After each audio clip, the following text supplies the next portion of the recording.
I thank the gentleman for yielding, and I'd like to thank Chairman McKeon and Ranking Member Smith and Chairman Thornberry and the members of the committee as well as the staff for their efforts in crafting this year's bipartisan National Defense Authorization Act, which affirms our commitment to the dedicated men and women of our military, the infrastructure that enables their efforts, and the research and development required to maintain our technological edge.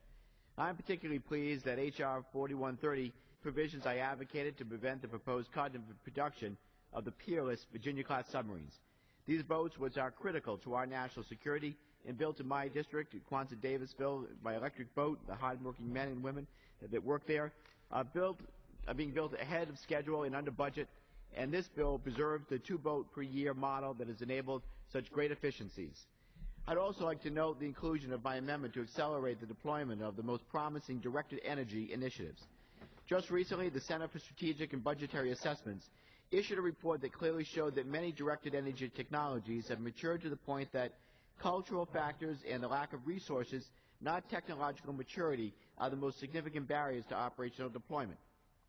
These technologies have the potential to fundamentally shift how our military operates in the complex environments of the future and enable DoD's objectives of a smaller, lighter, more agile, flexible, joint force that can conduct a full range of military activities.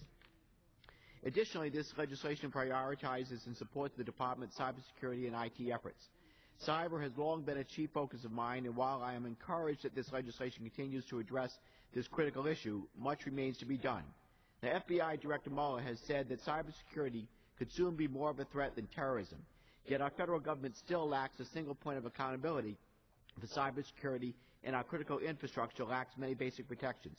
I am hopeful that the Rules Committee will allow for consideration of two amendments I offered that would enable a comprehensive approach to cybersecurity across the government and secure the infrastructure on which our military and our nation depend.